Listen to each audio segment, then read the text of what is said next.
સાવધાનીમાં જ સલામતી. નમસ્કાર, આજનો એજન્ડા સાથે હું છું દેવાંશી. માથે ખતરો તોડાતો હોય, આપણે એક ખાડામાં 2 વાર પડી ચૂક્યા હોઈએ અને છતાં પણ જો દોડી દોડીને ત્યાં જ જઈએ તો પછી આપણને માણસ જાતનું જે નામ આપ્યું છે એના પર ઘણો વિચાર કરવો પડશે.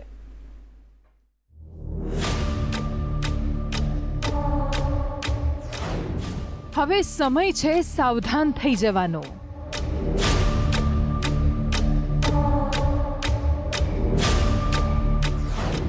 હવે સમય છે સતર્ક રહીને જીવવાનો.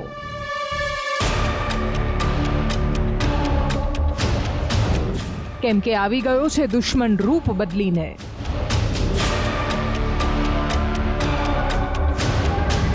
ગઈકાલ સુધી જે દુનિયાનો દુશ્મન હતો,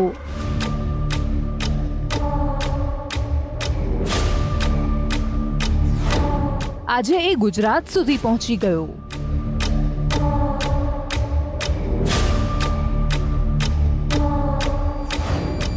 પણ છતાંય કેમ નથી જળવાતી સાવધાની? ગઈકાલે આવ્યો ત્યારે મેં ભાઈ મારી સાથે જ હતા, એનું ચેકિંગ નહોતું થયું.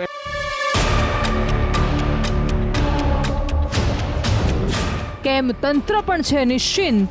અત્યારના હજારોની સંખ્યામાં અહીં જે છે લોકો ઉમટી પડ્યા છે. ખાસ કરીને દર રવિવારે આ જ પ્રકારની બજાર અહીં ભરાતી હોય છે.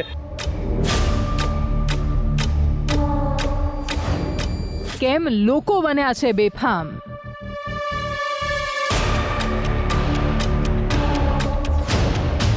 બે વાર ખાડામાં પડ્યા પછી પણ કેમ નથી જાગતા?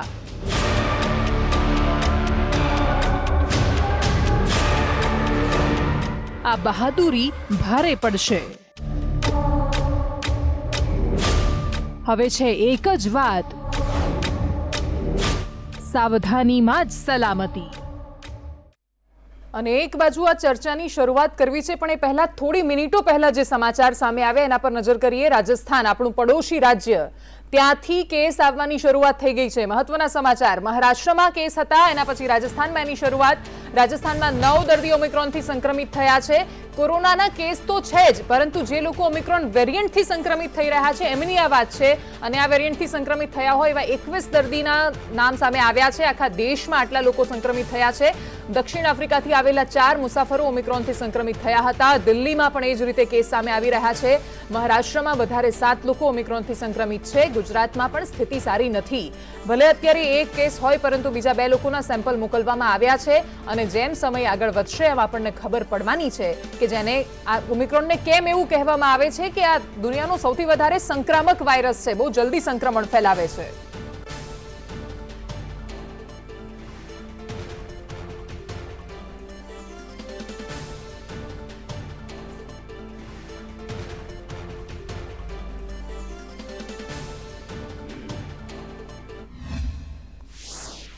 અને આજનો એજન્ડાની શરૂઆતમાં મારી બાજુમાં જે દ્રશ્યો ચાલી રહ્યા છે એ સૌથી પહેલા મારે બતાવવા છે. આ દ્રશ્યો જૂનાગઢના ચાલી રહ્યા છે. આ જ સ્થિતિ રાજકોટની છે, આ જ સ્થિતિ અમદાવાદની છે, વડોદરાની છે, સુરતની છે, બધે જ આમ છે. આમાંથી મોટા ભાગના લોકો, એમના ચહેરા પર માસ્ક નથી દેખાતું. 2 ગજ કી દૂરી પ્રધાનમંત્રી ગમે તેટલી વાર આવીને કહીને જશે, કોઈ જ ફરક નથી પડવાનો. અને આ બજારોના એવા દ્રશ્યો છે જેમાંથી મોટા ભાગના લોકો કંઈ જ ખરીદ્યા વગર બહાર નીકળી રહ્યા હતા. અમારા સંવાદદાતાએ ત્યાં જઈને વાત કરી જૂનાગઢમાં, જામનગર કે જ્યાં ઓમિક્રોન વેરિયન્ટ આવ્યો છે ત્યાં જઈને વાત કરી, તો કોઈ જીવન જરૂરિયાતની વસ્તુઓ અથવા ખરીદી, લગ્નની ખરીદી કરવા માટે પણ નહોતા નીકળ્યા. બજારમાં આવ્યા, ફર્યા અને નીકળી ગયા 70% લોકો એવા હતા. અને એટલા માટે એ સવાલ છે કે આપણે દરેક, જે આપણે કહીએ છીએ કે આપણે સભ્ય સમાજના રહેવાસીઓ છીએ, આપણે આ દેશના સભ્ય નાગરિકો છીએ, જે આપણે દરેક નાની વાતમાં સરકારોને સવાલ કરીએ છીએ. આપણે દર થોડી વાત થાય એટલે આપણે ડોક્ટર્સને સવાલ કરીએ છીએ. આપણે કહીએ છીએ કે ડોક્ટર્સ લૂંટી રહ્યા છે, ડોક્ટર્સ આ કરી રહ્યા છીએ. આપણે કહીએ છીએ કે સરકાર શું કરે છે. આપણે કહીએ છીએ ત્યાં રેલીઓમાં શું કરતા હતા. મારે બધાને પૂછવું છે કે આ બજારોમાં તમે શું કરતા હતા? આ સવાલ એટલા માટે કરવાનો છે કારણ કે કોરોનાની ત્રીજી લહેરને નિમંત્રણ આપવા નીકળેલા આ બધા એ લોકો છે કે જ્યારે એમને બેડ, ઓક્સિજન નહીં મળે ત્યારે આ જ લોકો રડશે. એ કરુણાવાળા દ્રશ્યો છે. એની પીડા દરેકને થાય છે. જ્યારે હોસ્પિટલની બહાર લાંબી લાઈન લાગે અને હોસ્પિટલમાં બેડ ન હોય ત્યારે કોને દયા ન આવે? દરેક લોકો એવા હશે જેમની આંખમાં એકવાર તો આંસુ આવે હશે કોરોનાની બીજી લહેરમાં. પણ એ કરુણાની વાતો ત્યારે સાવ નકામી થઈ જાય છે જ્યારે બધું જ સહન કર્યા પછી આ જ દ્રશ્યો દરરોજ જોવાના હોય. અને એટલા જ માટે 2 હાથ જોડીને વિનંતી છે, આવા દ્રશ્યો અમારે દરરોજ નથી જોવા. જે બાળકો પર ખતરો હોવાની વાત કહી છે, નાના બાળકો ઓક્સિજનનો માસ્ક લગાવીને હોય, કોને જોવા ગમે એવા દ્રશ્યો? આ દુનિયા જીવવા જેવી નથી હોતી જ્યારે બાળકો બીમાર હોય છે. અને એટલા માટે જો એ બધા દ્રશ્યોથી આપણે બચવું છે તો સાવધાનીમાં જ સલામતી છે.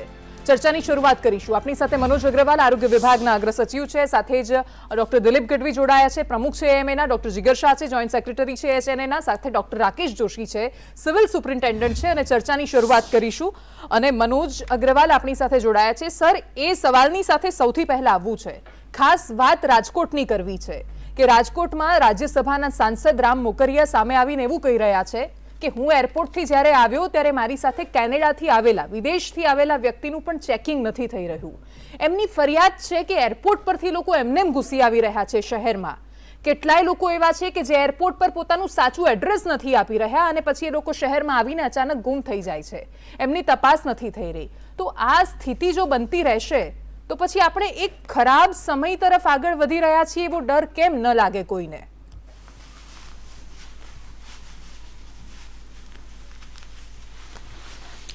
જ્યાં સુધી એરપોર્ટનું પ્રશ્ન છે ત્યાં કેન્દ્ર સરકારની તમામ સૂચનાઓનું અમલ જે છે અક્ષરક્ષ કરવામાં આવી રહ્યું છે.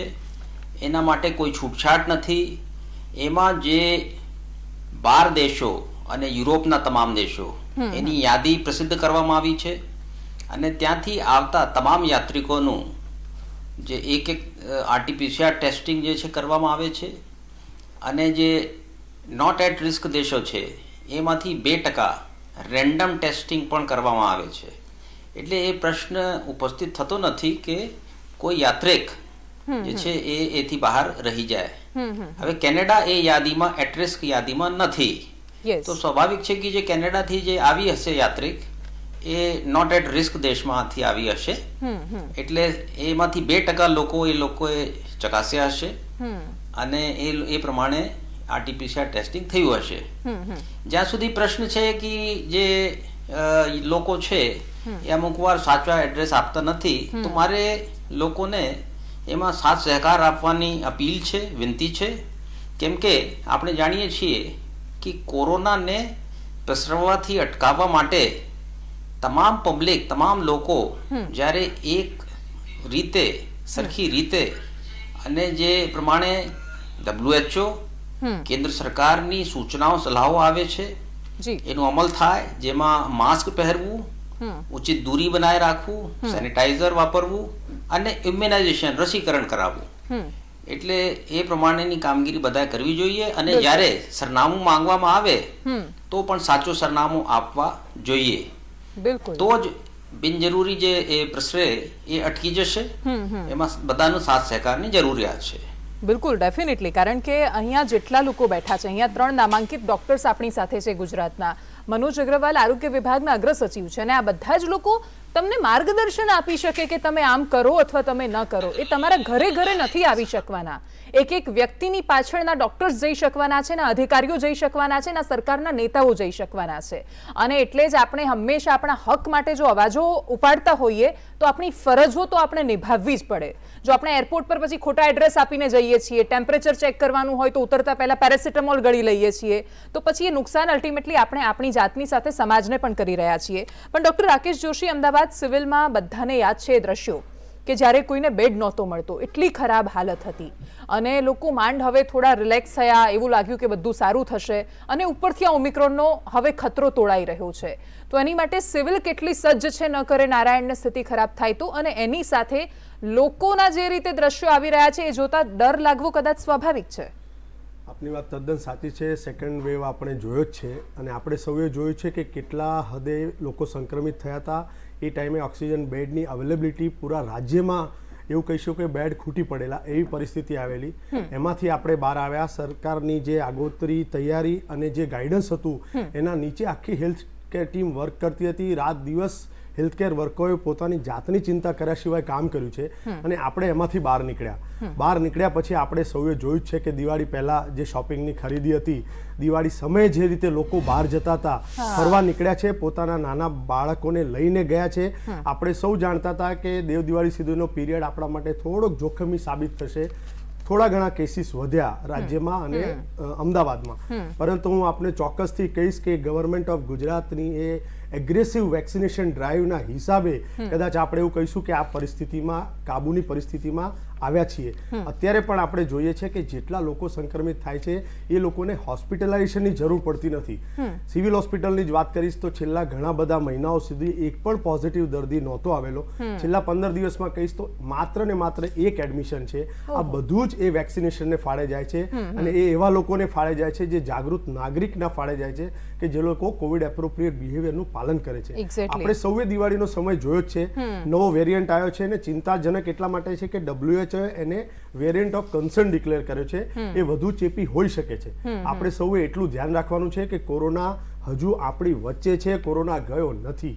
કોરોના સાથે જીવતા શીખવું પડશે. વેક્સિનનો બીજો ડોઝ ન લીધો હોય તો તાત્કાલિક લેવો પડશે અને કોવિડ એપ્રોપ્રિએટ જેમ અગ્રવાલ સાહેબે કહ્યું એ પ્રમાણે દરેક વ્યક્તિએ પોતાની જવાબદારી નિભાવવી પડશે. આપણે પોતાને છુપાવશું, આપણે આપણું એવું બિહેવિયર કરશું અને સમાજને જોખમમાં નાખીશું. આપણે સૌએ ભીડો જોઈ છે. આ એકમાત્ર વેક્સિનેશન છે. આપણા વૈજ્ઞાનિકોએ જેને વેક્સિન બનાવી છે એની આ સફળતા કહીશું કે આપણે અત્યારે ઘણી કંટ્રોલ પરિસ્થિતિમાં છીએ. હવે આપણી પોતાની પણ જવાબદારી છે. સરકારે તૈયારીઓ કરી છે, પરંતુ એ તૈયારીનો આપણે મિસયુઝ નથી કરવાનો. આપણે એને સમજવાનું છે, એનો ઉપયોગ ન કરવો પડે. એના માટે શું કરવું જોઈએ?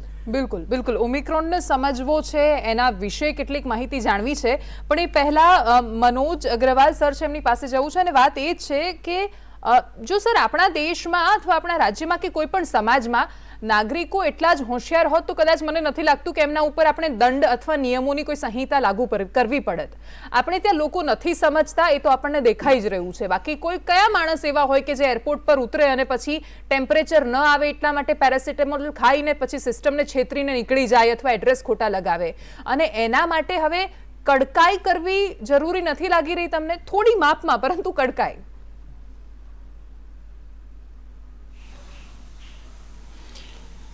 આ બાબતમાં જે પ્રમાણે મેં કહ્યું કે સમાજની તમામ વ્યક્તિઓની એમાં ભાગીદારી જોઈએ અને આ બાબતમાં માન્ય વડાપ્રધાનશ્રીએ અહીંયા ગુજરાત રાજ્યના માન્ય મુખ્યપ્રધાનશ્રીએ પર અવારનવાર લોકોને અપીલ કરી છે.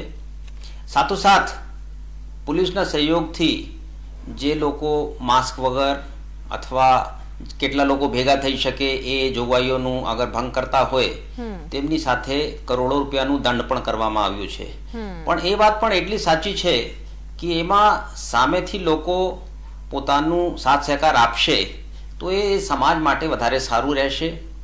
અને હજી હું એટલું માનું છું કે બહુ જૂજ સંખ્યા એવી હશે જે ખોટા એડ્રેસો કે સરનામા આપી રહ્યા હશે, પણ એવા લોકોને પણ અપીલ કે આમ કરવાનો કોઈ હેતુ નથી, કોઈને હેરાન થવાનું નથી, તંત્ર એમના સાથે છે અને એ તમામ બાબતો જે નવો વેરિયન્ટ એક આવ્યો છે, વેરિયન્ટ ઓફ કન્સર્ન છે, અને એમાં આપણે અગર કાળજી લઈશું, એકબીજાનો સાથ સહકાર અને કડીથી કડી જોડે એ પ્રમાણે એકબીજાનો સહકાર, એકબીજાનો હવે આરોગ્ય સેતુ બનાવવામાં આવ્યું. એ એક એવો સરસ પ્રોગ્રામ જે પહેલી અને બીજી લહેર વખતે કેન્દ્ર સરકારે એનો ઉપયોગ કર્યું. ઈશ્વર ના કરે ત્રીજી લહેર આવે, પણ એમાં પોતે જાહેર કરવાની વાત હતી કે મને કાંઈ થયું છે તો હું જાહેર કરું, જેથી બીજા લોકોને ખ્યાલ પડે. એટલે એ પ્રમાણે જે શિસ્તબદ્ધ રીતે આપણે થોડુંક પણ નિભાવીશું, થોડુંક પણ માસ્ક પહેરવાનું ચાલુ રાખીશું, સેનિટાઈઝર વાપરીશું અને ઉચિત દૂરી બનાવીશું તો જે પ્રમાણે ઇમ્યુનાઇઝેશન થયું છે, ઇમ્યુનાઇઝેશન આપણે જાણીએ છીએ કે એની ટકાવારી આપણા રાજ્યમાં મોટા રાજ્યોમાં મોખરે છીએ. 93% પ્રથમ ડોઝ અને 74%-75% આજુબાજુ બીજો ડોઝ. એટલે 75% ના જે સંભવિત લાભાર્થીઓ છે એ લોકોને બંને ડોઝ સંપૂર્ણ રીતે એ લોકો ઇમ્યુનાઇઝ થઈ ગયા છે. અને સ્વાભાવિક છે કે એનું લાભ પણ વ્યક્તિઓને મળી રહ્યો છે.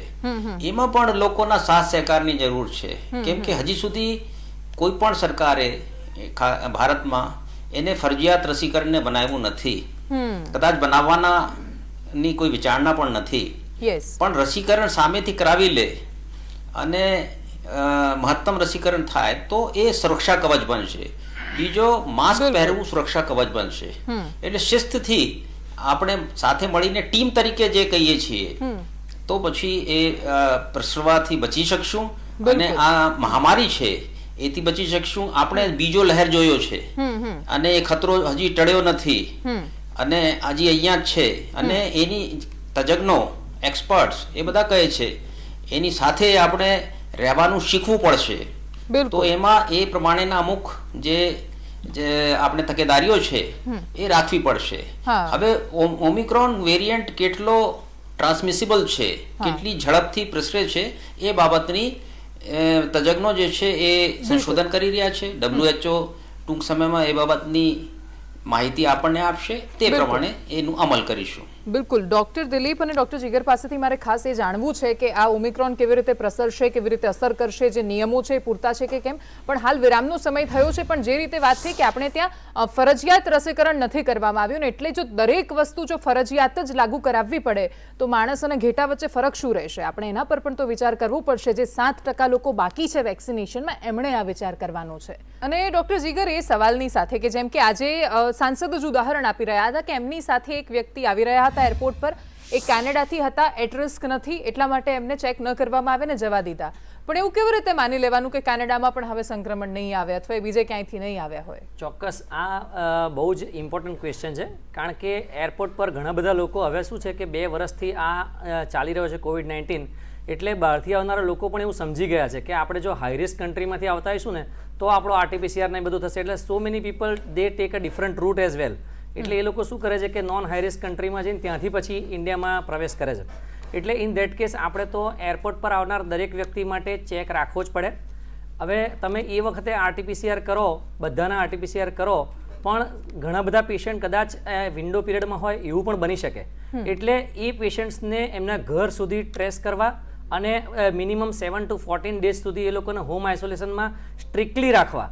એટલે either it can be a centre of government or corporation or whatever, or પછી પેશન્ટને પોતાની રીતે હોમ આઇસોલેશનમાં બહુ સ્ટ્રિક્ટલી ફોલો કરે એ વસ્તુ ખૂબ જરૂરી છે. કારણ કે આપણને ખબર છે કે COVID-19 જ્યારથી હતો ત્યારથી એક કોન્ટેક્ટ સ્પ્રેડથી થઈ રહ્યો છે. એટલે જો એક ઇન્ફેક્શન હશે તો જ 1માંથી 5 થવાના છે. અને અત્યારે આપણી પાસે ગુજરાતમાં પણ 2 કેસ થઈ જ ગયા છે. એટલે હવે 2ના 20 થતા વાર નહીં લાગે જો આપણે એ 2ને સ્ટ્રિક્ટ આઇસોલેશન ન કરીએ તો. એટલે આપણા આઇસોલેશન ક્રાઇટેરિયા છે ને એ આપણે બહુ જ સ્ટ્રોંગ કરવા પડશે. આપણી જે વેક્સિન છે કોવિશિલ્ડ કોવેક્સિન, જે અમે બધાએ પણ લીધી છે, દેટ હેઝ વર્કડ વન્ડરફુલી. આપણે જામનગરનો કેસ જો જોઈએ તો એમાં એવું હતું કે જે પેશન્ટ પોતે હતો એણે તો ચાઇનીઝ વેક્સિન લીધી હતી, પણ બાકીના બધા જે એના કોન્ટેક્ટ પર્સન્સ હતા દે ઓલ ટુક કોવિશિલ્ડ ઓર કોવેક્સિન, ઇન્ડિયન વેક્સિન્સ, અને એ લોકોને ઇન્ફેક્શન પોઝિટિવ નથી આવ્યું. એટલે આપણી વેક્સિન બહુ સારી રીતે કામગીરી કરી રહી છે. એટલે આપણે જે લોકોને હજુ બાકી છે એ લોકોને કહેવા જેવું છે કે તમે નેક્સ્ટ વીકમાં as early as possible first dose, second dose જે બાકી છે એ લઈ લો. બિલકુલ. Then only government can concentrate on paediatric population. એટલે બાળકોને પણ હવે આપણે સંક્રમિત થતા બચાવવાના છે. અને જે લોકોને ફર્સ્ટ સેકન્ડ ડોઝ અમે બધા જ ડોક્ટરોએ જાન્યુઆરી ફેબ્રુઆરીમાં લીધેલો છે.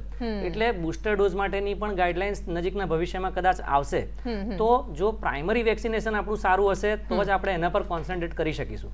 અને હોમ આઇસોલેશન જે ઇમિગ્રન્ટ્સ જે અત્યારે આવી રહ્યા છે એ લોકો માટે બહુ જ સ્ટ્રિક્ટલી અને સ્ટ્રોંગલી ફોલો થાય એ બહુ જ જરૂરી છે. બિલકુલ. કારણ કે ડોક્ટર દિલીપ, એ વાત પણ જોવામાં આવે છે કે શહેરોમાં હોય ત્યાં સુધી તો ઘણા ખરા અંશે કંટ્રોલ થઈ જાય છે, પણ જ્યારે કોરોના ગામડાઓમાં પહોંચી જાય ત્યારે તકલીફ બહુ જ બધી થતી હોય છે, ખાસ તો સારવારને લઈને. આ આપણે અનુભવ કર્યો હતો કે જ્યારે ફર્સ્ટ વેવ આવ્યો, જ્યારે COVID-19નું ઇન્ફેક્શન, ત્યારે તો લોકો આપણે શહેર પૂરતું મર્યાદિત રહ્યું અને ગામડા લગભગ સલામત રહેલા. અને બીજો વેવ જ્યારે આવ્યો ત્યારે ગામડાના લોકો એવું માનતા હતા કે આ રોગ તો એ શું કે અર્બન ડિસીઝ છે, એટલે કે શહેરોમાં થાય, રૂરલમાં કોઈ તકલીફ જ નથી, એવા ભ્રમમાં રહેતા. અને એપ્રિલ અને મે મહિનો કદાચ હિન્દુસ્તાનના ઇતિહાસમાં આટલા ખરાબ 2 મહિના ક્યારે જ્યાં સુધી સ્વાસ્થ્યના વાત છે ત્યાં સુધી નહીં ગયા હોય. Lot of people dyed across the India. તમે કોઈ પણ સ્ટેટ લો અને એવી પરિસ્થિતિનું નિર્માણ થયેલું કે કોણ કોને મદદ કરી શકે, એ ઘરમાં બી એવી તકલીફ થઈ ગઈ હતી. એ પરિસ્થિતિનું નિર્માણ થયેલું. એક મહિના પહેલા જ અમને સેક્રેટરી મનોજ અગ્રવાલ સાહેબે બોલાયેલા as a president of medical association, અને સાહેબે મહિના પહેલા જ્યારે આ વેરિયન્ટ પણ નહોતો ત્યારે અમને એવું કહ્યું કે ડૉક્ટર આપણી પાસે થોડાક લોકોએ ફર્સ્ટ ડોઝ નથી લીધો અને સેકન્ડ ડોઝ બાકી છે. આ લોકોને સરકારી તંત્રએ બધી મહેનત કરી પણ હવે નથી થતી. એટલે અમે મેડિકલ એસોસિએશનની મદદ માંગીએ છીએ, કારણ કે આ ગુજરાતમાં અમારી 120 બ્રાન્ચીસ છે. અને પેશન્ટના ડાયરેક્ટ રેપો છે ને એ એના ફેમિલી ફિઝિશિયન જોડે હોય હંમેશા, કારણ કે પેશન્ટ વર્ષોથી ત્યાં તાવની દવા લેતું જતું હોય. અને આના માટે અમે છેલ્લા 20 દિવસથી મેડિકલ એસોસિએશન પોતાની એક નૈતિક જવાબદારીથી અમે કામ કરી રહ્યા છે કે, અને આ વેરિયન્ટ તો હમણાં જ આવ્યો, મહિના પહેલાની વાત કરું જ્યારે આની કોઈ ચર્ચા પણ નથી. એટલે સરકાર જાગૃત છે કે આપણું 100% વેક્સિનેશન થઈ જાય, અને એના માટે અમે તૈયાર છે. એટલે હાલની સ્થિતિમાં એવું છે કે કોવિડ ગાઈડલાઇન્સ જે વારંવાર આપણે કહીએ છીએ એનું સ્ટ્રિક્ટ ફોલો થવું જોઈએ, વેક્સિનેશન થઈ જ જવું જોઈએ, કે એના અંગેની જે ઘણી બધી માન્યતા અને ભ્રમણા લોકોમાં હતી એ દૂર થઈ જાય. અને સરકારે તો અત્યારથી જ ઘણા બધા એકદમ એલર્ટ થઈ ગઈ છે, કારણ કે બીજા વેવમાં સરકાર ખાસી દાજીથી કેન્દ્ર સરકાર અને રાજ્ય સરકાર બંને. એટલે એવું નથી ઈચ્છતી કે કદાચ આનો થર્ડ વેવ આવે, અને જેમ જોશી સાહેબે કહ્યું કે આ વેરિયન્ટ ઓફ કન્સર્ન છે.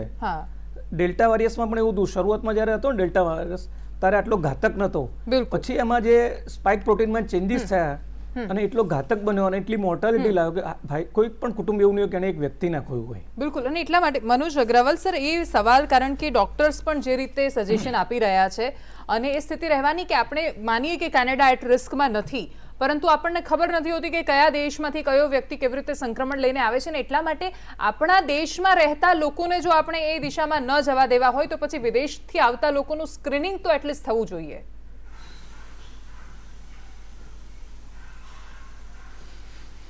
ચોક્કસ સ્ક્રીનિંગ થવું જોઈએ અને થઈ પણ રહ્યું છે. એમાં કેન્દ્ર સરકારે જે વ્યવસ્થા ઊભી કરી છે એ પ્રમાણે ઇમિડિયેટલી થર્મલ સ્ક્રીનિંગ થાય છે.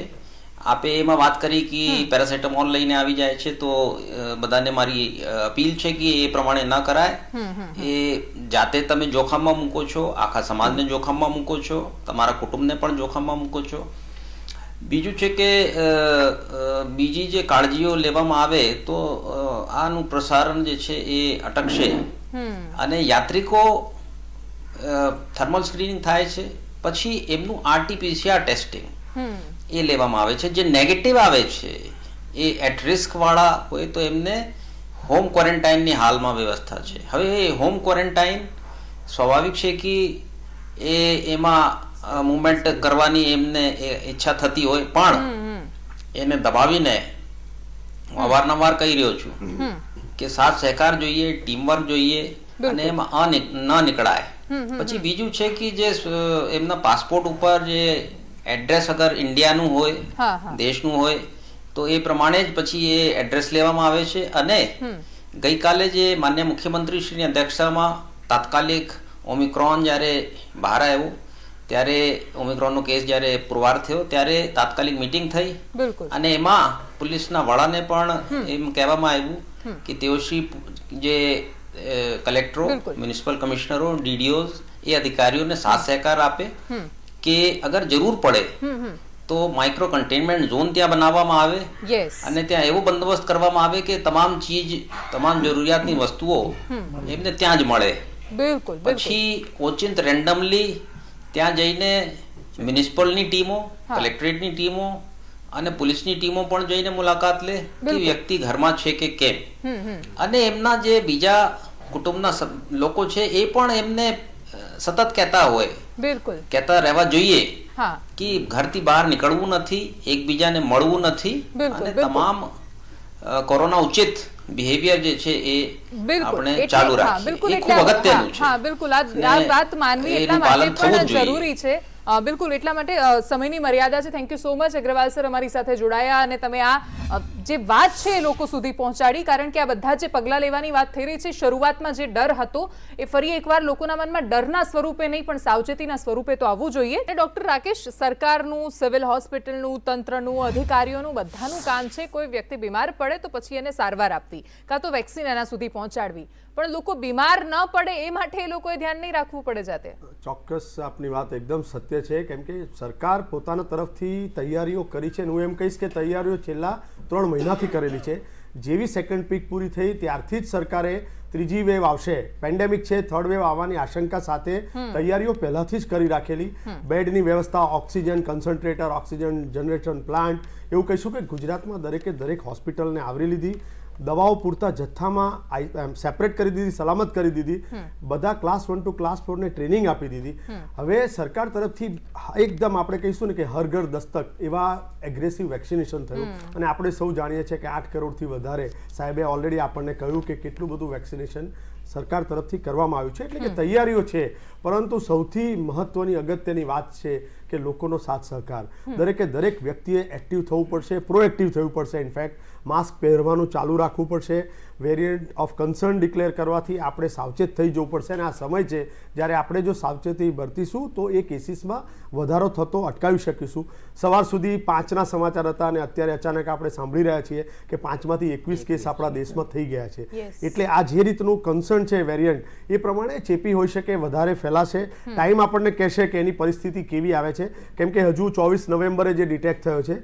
પરંતુ એટલા સમાચાર સારા છે કે જેટલા વિદેશોમાં જેટલા દર્દીઓ છે ઓમિક્રોનથી સંક્રમિત થયેલા, એમાંથી હજુ ડેથના સમાચાર નથી અથવા સિવિયર ઇન્વોલ્વમેન્ટ કે ઇન્ફેક્શનના સમાચાર નથી. પરંતુ આપણે સૌએ ચેતવાનું છે કે એ ફરી પાછો વાયરસ જેમ ફેલાશે એમ મ્યુટેટ થતા જ થશે. આજે ઓમિક્રોન છે, કાલે બીજો વાયરસ આવશે. આપણા માટે વેક્સિનેશન અને માસ્ક એન્ડ સેનિટાઈઝર કે કોવિડ એપ્રોપ્રિએટ બિહેવિયર આ જ વસ્તુ છે જે એક શસ્ત્ર તરીકે કામ કરશે, જે આપણને આગળના ટાઈમ સુધી બચાવશે.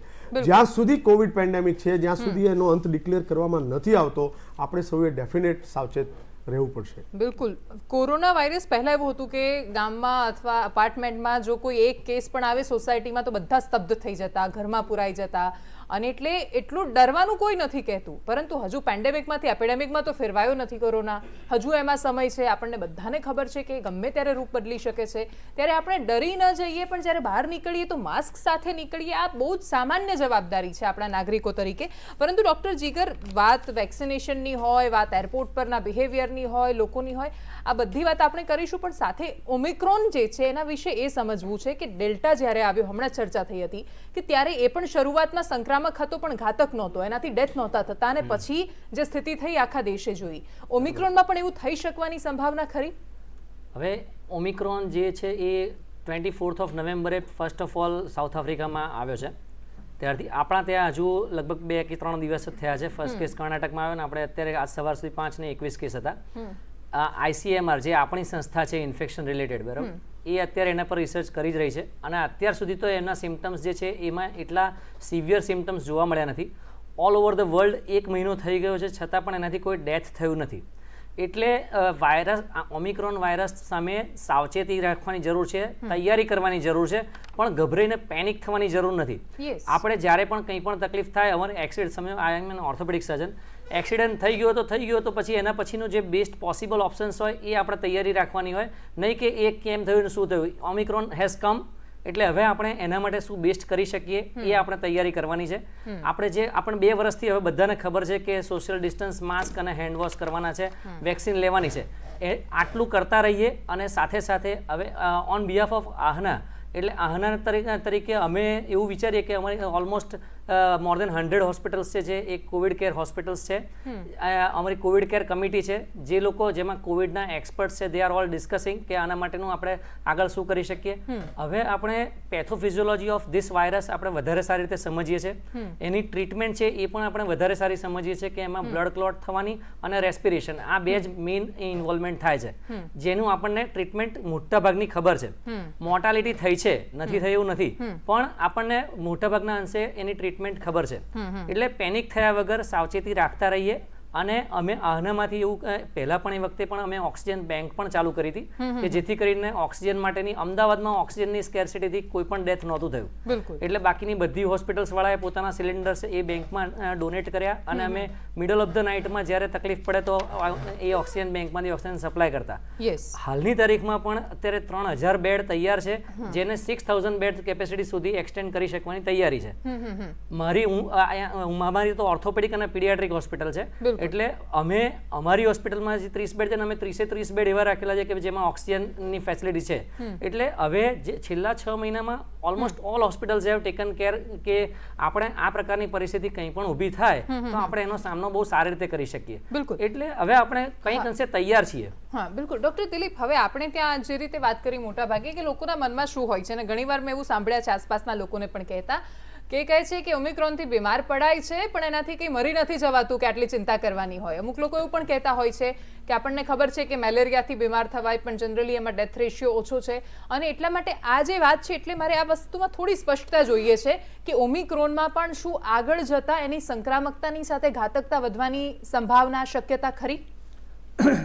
મારી સાથેના બંને તજજ્ઞો અને બીજા પણ જે તબીબ મિત્રો છે બધા જ જાણે છે કે આજ સુધી હજુ કોરોના જે બેઝ પહેલો વાયરસ આવ્યો એની સાચી કોઈ દવા આપણી પાસે હજુ સુધી મળેલી નથી. બરાબર. કોવિડ ફર્સ્ટ વેવ આવ્યો, આપણે સલામત રીતે બહાર નીકળી ગયા. સેકન્ડ વેવ આવ્યો, નુકસાન ઘણું થયું પણ એમાંથી પણ બહાર આવી ગયા. પણ જેમ હમણાં મેં કહ્યું કે ડેલ્ટા જ્યારે આવ્યો ત્યારે શરૂઆતમાં ડેલ્ટા એટલો ઘાતક નહોતો અને પછી બન્યો. આજે પણ આ વાયરસ એમાં કહે છે 45 થી 50 વખત એને મ્યુટેશન કરેલું છે. હાઈએસ્ટ મ્યુટેટિંગ વાયરસ છે અત્યાર સુધીમાં નોંધાયેલા વાયરસમાં. હવે આ અમારી સાયન્ટિફિક ભાષા અથવા જે રિસર્ચ કરે છે વાયરોલોજી, મને ખબર હોય વાયરસનો એક બેઝ હોય અને એક સ્પાઇક પ્રોટીન હોય, એમાં જે પ્રકારના ફેરફાર થાય ત્યારે એ વાયરસ એ ડેડલીએસ્ટ બની જાય, આપણા માટે ઘાતક બની શકે છે. અત્યારે એવું છે બધા છાપામાં લખ્યું છે કે ભાઈ તમને આ વાયરસ આવે તો તમને માથું દુખે છે, સામાન્ય તાવ આવે છે, ફટીગ એટલે વીકનેસ લાગે છે, એવું બધું થાય છે. જે રૂટીન તાવ શરદી અથવા અત્યારે ફ્લૂની સિઝન છે, વિન્ટર સિઝન એ ફ્લૂની, એમાં બધું થતું હોય છે એટલે આપણે એવું માની લઈએ છીએ.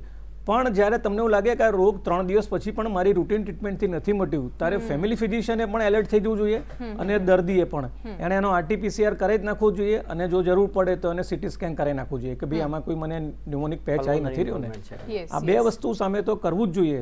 અને છતાં એવું એક વિશ્લેષણ છે, ઓબ્ઝર્વેશન જેને કહીએ, હજુ સાયન્ટિફિકલી કે જે લોકોએ દુનિયામાં વેક્સિન લીધી છે એ લોકોને ઇન્ફેક્શન લાગ્યું છે, એમાં નાની કાકા વાયરસ જુદો જ છે પણ એની માત્રા જે કહેવાય ને એ ઓછી રહી છે અને એ દર્દીઓને એડમિશન સુધી જવું નથી પડ્યું અથવા એડમિશન સુધી ગયા હોય તો છેક વેન્ટિલેટર સુધી નથી જવું પડ્યું. એટલે વેક્સિનેશન અને માસ્ક આ બે વસ્તુ તો બહુ જ જરૂરી છે. ડોક્ટર રાકેશ એમાં કઈ પોઈન્ટ એડ કરવા હું એ માંગે જ છે? કહેવા માંગતો હતો કે છેલ્લા ઘણા બધા મહિનાઓથી કોવિડ પોઝિટિવ દર્દી સિવિલ હોસ્પિટલમાં આવતો નથી અને હું એવું કહીશ કે સિવિલ હોસ્પિટલ 1200 બેડ એટલે એવું કહેવાય કે મેજોરિટી જે કેસનો જે લોડ કહેવાય કોવિડનો ગુજરાતમાં એ છેવટે સિવિલમાં જ આવે. સિવિલમાં જો એક દર્દી હોય એનો મતલબ સંકેત સારા છે અને આ સંકેતને આપણે કન્ટિન્યુ કરવા હોય તો જેમ સાહેબે કહ્યું પ્રમાણે જે બંને દર્દી આવ્યા બંને હું આપને કહીશ કે ખાલી ઓક્સિજન માસ્ક ઉપર ટ્રીટમેન્ટ લઈને એક દર્દી ઘરે ગયો અને બીજો પણ સામાન્ય ઓક્સિજન રિક્વાયરમેન્ટ વાળો દર્દી છે. એટલે કે વેક્સિન લીધેલા હશું તો આ પરિસ્થિતિ આપણે સિવિયર કન્ડિશનમાં નહીં જઈએ. કાલે ઉઠીને મ્યુટેશન ચાલુ રહેશે પરંતુ જો વેક્સિન લીધેલી હશે તો ઇવન ઇન્ફેક્શન થશે તો બી એ સિવિયર નહીં હોય એવું ડેફિનેટલી બધા વૈજ્ઞાનિકો કહી રહ્યા છે, બધા તજજ્ઞો પણ કહી રહ્યા છે અને અત્યાર સુધીનો એક્સપિરિયન્સ છે કે કદાચ આપણે આ જે કે આપણે દિવાળી પહેલાની ભીડ જે તમે હમણાં ફોટો બતાવ્યા આપણે જોઈ જ છે, હોરિબલ. બધા લોકો ફરવા ગયા છે, આપણે એ પણ જોયું છે અને આખા ફેમિલી સાથે ગયા છે. પરંતુ એના પછીનો ફેઝ બી 20 દિવસનો બહુ જ સારો ગયો. સામાન્ય કેસીસ વધ્યા, એડમિશન નથી થયા, હોમ આઇસોલેશનમાં ઘણા બધા ટ્રીટ થઈ ગયા, ક્લિયર થઈ ગયા અને બધા ફરી પાછા કામે લાગી ગયા. ઓમિક્રોન હજુ 10 દિવસથી આવ્યો છે અને હવે આપણે એની વાત કરી રહ્યા છીએ. ડેફિનેટલી વેક્સિનેશન અને કોવિડ એપ્રોપ્રિએટ બિહેવિયર આ છેક સુધી ચાલુ રાખવું પડશે. બિલકુલ ડોક્ટર જીગર, હું આવું એક જ મિનિટ, થોડો બ્રેક લેવાનો સમય થયો છે એટલે લેવો પડશે મારે. પણ વાત આખરી એ જ છે કે આ પેન્ડેમિકમાંથી એપિડેમિકમાં ફેરવાઈ જાય, મતલબ કે સામાન્ય બીમારીઓની જેમ થઈ જાય એવી બધાને આશા છે પણ બધું આપણા હાથમાં છે. થોડી મિનિટ છે ને એટલે ડોક્ટર જીગર શાહ તમારે જે વાત કરવી હતી છેલ્લા પોઈન્ટ્સ લઈ લઈએ, તમારાથી શરૂઆત. એટલે હું ખાસ એ વસ્તુ કહેવા માંગતો હતો કે ઓમિક્રોન નવો વાયરસ છે, એનું અલગ મ્યુટેશન છે પણ આપણે જ્યારે ગવર્મેન્ટે આટલી સરસ સૌના માટે વેક્સિન, ફ્રી વેક્સિન જ્યારે આપી છે અને એ વેક્સિનમાં જેમ ગઢવી સાહેબે કીધું કે વેક્સિન લીધેલા પેશન્ટ્સને જ્યારે કોવિડ થતો હતો તે ઘણા બધાને થયો જ નહીં અને જેને થયો એને પણ સિમ્ટમ્સ બહુ જ માઇલ્ડ રહ્યા. તો નાગરિક તરીકે જ્યારે ગવર્મેન્ટ આટલા બધા પ્રયાસ કરી રહી છે, ઘરે આવીને વેક્સિન આપી રહી છે, તો ખાલી આપણે વેક્સિન લેવાનું જ કામ બાકી રહે છે. તો આપણે વેક્સિન લઈ જ લેવી જોઈએ અને જો આ પ્રાઇમરી વેક્સિનમાં બધા લોકો વેક્સિનેટેડ થઈ જશે તો government can think for paediatric બાળકો માટે અને જે બુસ્ટર ડોઝ લેવાનો છે એના માટે વિચારી શકશે. એટલે જો આ વાયરસ સામે આપણે કંઈ પણ બચાવની જે મેઇન ઇમ્પોર્ટન્ટ કામગીરી છે તો એ વેક્સિન છે. એ એક બહુ જ ઇમ્પોર્ટન્ટ પોઈન્ટ એ છે કે ઓમિક્રોન તો હમણાં આવ્યો, એ પહેલાની પરિસ્થિતિ તમે જુઓ તો યુએસમાં, યુકેમાં એ બધામાં હજુ થાઉઝન્ડ્સ ઓફ કેસીસ આવતા હતા પણ ઇન્ડિયામાં આપણે એટલા કેસ નહોતા જોતા બીકોઝ આપણે 100 કરોડ ડોઝ ક્યારના પૂરા કરી ચૂક્યા હતા. એટલા માટે થઈને ઇન્ડિયા અત્યાર સુધી સ્પ્રેડ રહ્યો હતો. એટલે વેક્સિનને ખૂબ ઇમ્પોર્ટન્સ આપવું જોઈએ અને ઈચ એન્ડ એવરીબડી એ વેક્સિનના 2 ડોઝ પૂરા કરવા જોઈએ. બિલકુલ ડોક્ટર ગઢવી, આપનો મુદ્દો ટૂંકમાં. મારા મુખ્ય એક વસ્તુ કહેવાની છે કે TTT, જેમાં અમે એમ કહીએ છીએ કે testing, tracing of the concern એટલે ઇન્ફેક્ટેડ પેશન્ટ અને ટ્રીટમેન્ટ, આ 3 ટ્રી ઇમ્પોર્ટન્ટ છે. આની ઉપર એક ચોથો ટી પણ મૂકવું જોઈએ, ટુગેધરનેસ. અનનેસેસરી ટુગેધરનેસ નહીં, એટલે બધા ભેગા થઈને નહીં પડવું. આપણે ત્યાં જે ટોળાશાહી હોય છે ઓલવેઝ, એ પ્રાસંગિક ટોળાશાહી, રાજકીય ટોળાશાહી કે અન્ય કોઈ પણ પ્રકારની ટોળાશાહી એ બંધ કરવી જોઈએ. આપણે હમણાં પિક્ચરો જોયા છે, એ બધા પિક્ચર બતાવ્યા છે, પણ એ બધા બિચારા BPL છે. ત્યાં વેચનાર પણ BPL છે અને ખરીદનાર BPL છે. તમે સાંજે નીકળો અત્યારે SG હાઈવે ઉપર કે સિંધુ રોડ ઉપર, તો તમને ખબર પડશે કે શું કરી રહ્યા છે આપણે. એટલી જ ભીડ હોય છે, 100% એટલે એ લોકો પણ એટલા જ જવાબદાર છે. સમાજનો દરેક વર્ગ એના માટે જવાબદાર છે. હા, ડોક્ટર જોશી, ટૂંકમાં એટલે ત્રીજી વેવની આશંકામાં આપણે પહેલા પણ વિચારતા હતા કે બાળકો સંક્રમિત થવાના ચાન્સીસ બહુ જ વધારે છે. એ આપણે સાંભળીએ જ છીએ. અને બાળક એટલે 0 થી 18 વર્ષનો એક વર્ગ એવો છે કે જે હજુ સુધી વેક્સિનેટ થયો નથી. બાકીના જે લોકો યોગ્ય ઉંમરવાળા લોકોમાં, જેમ અગ્રવાલ સાહેબે કહ્યું એમ 93% વધારે વેક્સિનેશન થઈ ગયું છે અને 75% બંને ડોઝ લેવાઈ ગયા છે. તો આપણી સૌની જવાબદારી છે કે બાળકોને સંક્રમિત થતા બચાવીએ. અને બાળકોને બચાવવા હોય તો આપણે એક વસ્તુ ધ્યાન રાખવી પડશે કે ઘરમાં રહેલો દરેકે દરેક વ્યક્તિ વેક્સિનેટ હોય, ઘરમાં રહેલો દરેકે દરેક વ્યક્તિ કોવિડ એપ્રોપ્રિએટ બિહેવિયરનું પાલન કરે.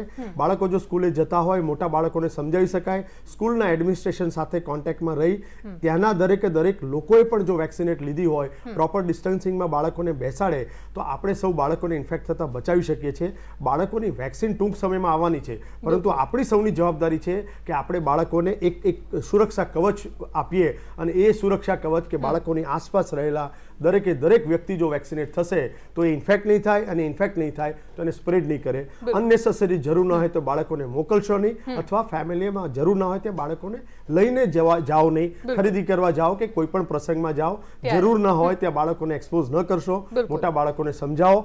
કોવિડ હવે નવો ડિઝીઝ નથી, 2 વર્ષથી આપણી વચ્ચે છે, આપણે સૌ સમજીએ છીએ, સૌ જાણીએ છીએ. તો એક જાગૃત નાગરિક તરીકેનું જો વર્તન કરીશું, વેક્સિનેશન અને કોવિડ એપ્રોપ્રિએટ બિહેવિયર, આનું જો પાલન કરીશું, તો આપણે આ આવેલી આફતમાંથી પણ આરામથી બહાર નીકળી શકીશું. બિલકુલ. આપ ત્રણેયનો ખૂબ ખૂબ આભાર અમારી સાથે જોડાવા બદલ. Thank you so much. અને આખરે વાત એ જ છે, જે ટોળાશાહીની વાત થઈને, એટલે જ અમદાવાદના લાલ દરવાજાની એ ભીડ હોય કે પછી અમદાવાદના સિંધુ ભવનની ભીડ, રાજકીય મેળાવડામાં ભેગા થતા કાર્યકર્તાઓની ભીડ હોય કે પછી મંદિર બહાર દર્શનાર્થે એમ જ ઉમટી જતા લોકો હોય, મસ્જિદની બહાર નમાઝ માટે આવેલા લોકો હોય કે પછી લગ્નમાં માહોલમાં એમ જ ફરવા માટે નીકળેલા લોકો, કોઈ પણ ટોળાનો જો આપણે હિસ્સો નહીં બનીએ તો આપણે આખા ટોળાને બચાવી દઈશું. અને એટલા જ માટે આપણે જે ભીડો પર વારંવાર સવાલ કરીએ છીએ, અને ખાસ તો રાજકીય મેળાવડાઓ પર એમાં જે જતા કાર્યકર્તાઓ છે, તમારા અને મારામાંથી જ કોઈ એક હોય છે, અને એટલા માટે આપણે એનાથી બચીશું, ઘણા બધાથી બચી જઈશું.